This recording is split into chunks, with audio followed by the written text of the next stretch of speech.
नमस्ते दोस्तों, स्वागत है आपके अपने चैनल हर्षिका ट्रैवल व्लॉग्स पर। आज हम आपको लेकर चलेंगे प्रयागराज, जो कि धार्मिक, सांस्कृतिक और ऐतिहासिक दृष्टि से एक महत्वपूर्ण शहर है। अगर आप यहां आने की सोच रहे हैं तो हमारे साथ बने रहिए, क्योंकि हम आपको बताएंगे कि आप प्रयागराज कैसे पहुंच सकते हैं, जिसमें शामिल होगा ट्रेन, बस या फ्लाइट से। दोस्तों, सबसे पहले बात करते हैं ट्रेन की। प्रयागराज देश के प्रमुख रेलवे स्टेशनों से अच्छी तरह जुड़ा हुआ है।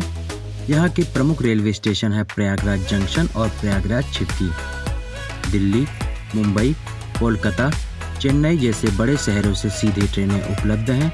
अगर आप ट्रेन से यात्रा करना चाहते हैं तो ये एक किफ़ायती और आरामदायक विकल्प है। अगर आप बस से यात्रा करना चाहते हैं तो प्रयागराज के लिए कई बसें उपलब्ध हैं। यूपी रोडवेज की बसें और कई प्राइवेट बस सर्विसेज भी हैं, जो आपको आसपास के शहरों से सीधे यहाँ लेकर आती हैं। लखनऊ, वाराणसी, कानपुर जैसे शहरों से प्रयागराज तक सीधी बस सेवाएं हैं। अब बात करते हैं फ्लाइट की। तो प्रयागराज में एयरपोर्ट है, जो कि घरेलू उड़ानों के लिए एक महत्वपूर्ण हवाई अड्डा है। दिल्ली, मुंबई, बेंगलुरु, हैदराबाद जैसे बड़े शहरों से सीधी फ्लाइट्स उपलब्ध हैं। फ्लाइट से यात्रा करने का सबसे बड़ा फ़ायदा है कि आप कम समय में अपनी मंजिल तक पहुंच सकते हैं। तो अभी हम आ चुके हैं प्रयागराज के सबसे फेमस पार्क पर, जिसे चंद्रशेखर आज़ाद पार्क के नाम से भी जाना जाता है। पहले इसको अल्फ्रेड पार्क के नाम से भी जाना जाता था। तो चलिए आपको इसका अंदर का वर्चुअल टूर कराते हैं। यह पार्क पहले अल्फ्रेड पार्क के नाम से जाना जाता था। इसे 1870 में बनवाया गया था। यह ब्रिटिश काल के सबसे बड़े पार्कों में से एक था। 1931 में यहीं पर आज़ादी के महानायक चंद्रशेखर आज़ाद ने अंग्रेजों से लड़ते हुए अपने प्राण त्यागे थे। इसके बाद इस पार्क का नाम चंद्रशेखर आज़ाद पार्क कर दिया गया। पार्क के प्रमुख आकर्षण पार्क में आपको हरियाली और सुंदरता का अद्भुत मेल देखने को मिलेगा। यहाँ पर कई प्रमुख आकर्षण हैं, जैसे कि चंद्रशेखर आज़ाद की प्रतिमा, विक्टोरियन गज़ेबो और विभिन्न प्रकार के पेड़ पौधे। यहाँ पर मॉर्निंग वॉक करने के लिए भी लोग आते हैं। यह पार्क भारत के महान स्वतंत्रता सेनानी चंद्रशेखर आज़ाद के बलिदान का गवाह है।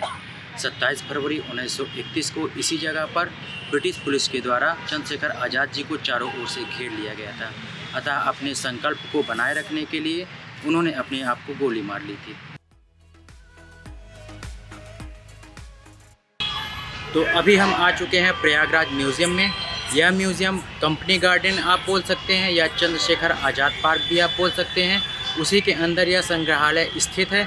आप यहाँ पर आते हैं तो आपको 50 रुपये का मामूली शुल्क प्रति व्यक्ति के हिसाब से देना पड़ता है। अगर आप संग्रहालय में आते हैं तो स्वतंत्रता संग्राम से रिलेटेड सारी जानकारी आप देखने को मिलती है। इसके अलावा संग्रहालय में आपको पुरानी संस्कृति और कला के भी दर्शन होते हैं। तो इस पार्क में ज़रूर विज़िट करिएगा। तो सुबह 10 बजे से लेकर शाम को 5:30 बजे तक आप किसी भी समय विज़िट कर सकते हैं।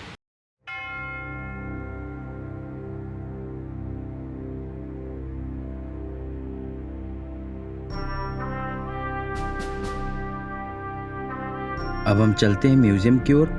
यह म्यूज़ियम चंद्रशेखर आज़ाद के जीवन और उनके योगदान को समर्पित है। यहाँ पर उनके हथियार, पांडुलिपियाँ और उनकी यादों से जुड़ी चीज़ें रखी गई हैं। इसके अलावा यहाँ पर आज़ादी के लड़ाई के कई अन्य नायकों की भी जानकारी मिलती है।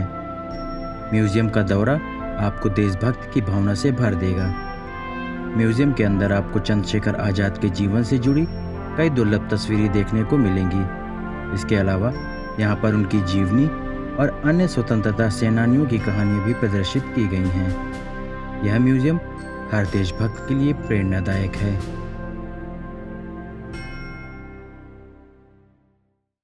इस अवधि के दौरान अक्टूबर 1934 में कानपुर में हिंदुस्तान रिपब्लिकन एसोसिएशन के नाम से बने एक संगठन के तले अनेक प्रतिभाशाली एवं बहादुर क्रांतिकारियों का एक साथ संगठित होना सर्वाधिक महत्वपूर्ण घटना थी।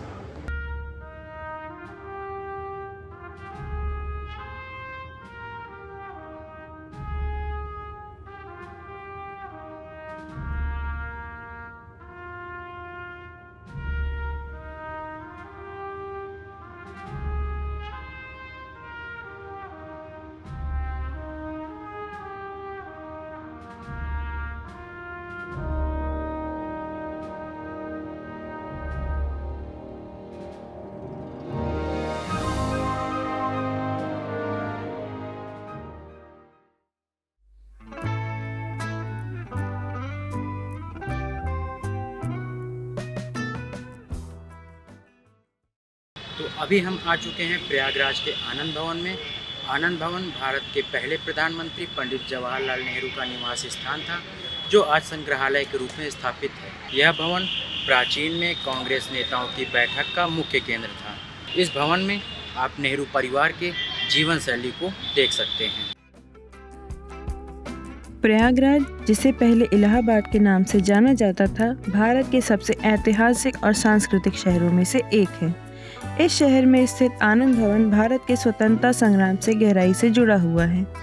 आनंद भवन का निर्माण 1930 के दशक में मोतीलाल नेहरू द्वारा किया गया था।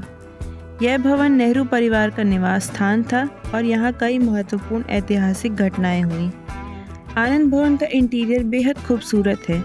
यहाँ पर आप नेहरू परिवार से जुड़ी कई यादगार वस्तुएं देख सकते हैं। इस भवन में जवाहरलाल नेहरू का अध्ययन कक्ष, इंदिरा गांधी का कमरा और मोतीलाल नेहरू की निजी लाइब्रेरी भी देखी जा सकती है। आनंद भवन के पास ही स्थित है जवाहरलाल नेहरू संग्रहालय। इस संग्रहालय में नेहरू परिवार के जीवन से जुड़ी तस्वीरें, दस्तावेज और वस्तुएं प्रदर्शित की गई हैं। यहाँ पर भारत के स्वतंत्रता संग्राम की झलक भी देखने को मिलती है। आनंद भवन का बगीचा भी काफ़ी सुंदर है, जहाँ पर आप सुकून के कुछ पल बिता सकते हैं।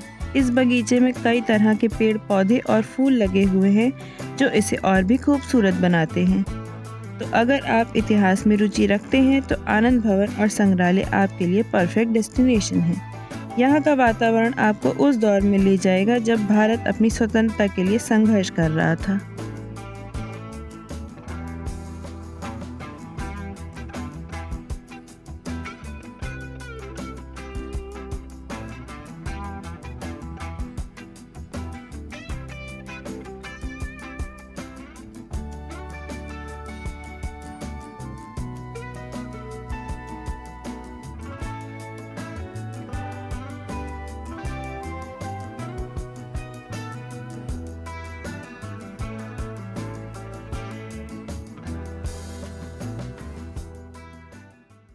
तो अगर आप आनंद भवन विज़िट करना चाहते हैं तो आप सुबह 9:30 बजे से लेकर शाम के 5 बजे तक यहाँ विज़िट कर सकते हैं।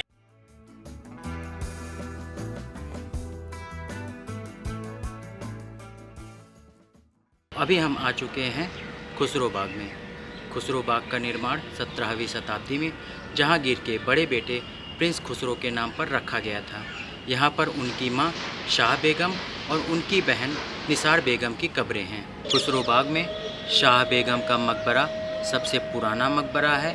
यहाँ पर प्रयागराज के निवासी सैर सपाटे के लिए और यहाँ के शांत वातावरण को अनुभव करने के लिए आते हैं। यह बाग मुगल कालीन स्थापत्य और इतिहास का एक अनमोल खजाना है। यह बाग मुगल बादशाह अकबर के बेटे खुसरो मिर्जा की याद में बनवाया गया था। खुसरो बाग 3 मुख्य मकबरों के लिए प्रसिद्ध है। खुसरो मिर्जा, उनकी मां शहजादी सुल्तान और उनकी बहन निसार बेगम का मकबरा। खुसरो मिर्जा का जीवन संघर्ष और त्रासदी से भरा हुआ था। वह अपने पिता अकबर के उत्तराधिकारी बनने की दौड़ में शामिल थे, लेकिन राजनीतिक षड्यंत्रों के चलते उन्हें हार का सामना करना पड़ा। खुसरो बाग न सिर्फ अपने मकबरों के लिए बल्कि अपनी हरियाली और शांत वातावरण के लिए भी जाना जाता है। यहाँ के बगीचे आपको मुगल काल की बागबानी कला की याद दिलाते हैं। अगर आप महाकुंभ स्नान के लिए प्रयागराज आ रहे हैं और प्रयागराज में लग्जरी होटल की तलाश में हैं, तो प्रयागराज सिविल लाइंस में आप होटल आसानी से ले सकते हैं। इसके अलावा अगर आप बजट में होटल की तलाश में हैं, तो आप Prayagraj railway station main junction के आसपास होटल ले सकते हैं। इसके अलावा अगर आप प्रयागराज का सफ़र कर रहे हैं और यहाँ के टूरिस्ट प्लेसेस को कवर करना चाहते हैं, तो आप 2 से 3 दिन में प्रयागराज के मोस्टली टूरिस्ट प्लेसेस को कवर कर सकते हैं। अगर आपने मेरी पिछली वीडियो नहीं देखी है जिसमें मैंने महाकुंभ को कवर किया है, तो डिस्क्रिप्शन और आई बटन में मैंने वीडियो का लिंक दे दिया है, आप वो वीडियो जाकर देख सकते हैं। इसके अलावा अगर प्रयागराज से रिलेटेड आपको कोई भी जानकारी चाहिए तो कमेंट बॉक्स में कमेंट ज़रूर करें, मैं आपकी पूरी मदद करूँगा। और अगर आपको वीडियो पसंद आती है तो वीडियो को लाइक करिए और चैनल को सब्सक्राइब करना बिल्कुल भी ना भूलें। तो वीडियो को समाप्त करते हैं हम यहीं पर। मिलते हैं आपसे नेक्स्ट व्लॉग में, तब तक के लिए नमस्ते, bye bye. Came faster than it should have. I was Buddy Hill, shooting at a pace soon as I pull up, dropping buckets. Hey, yeah, like it's nothing.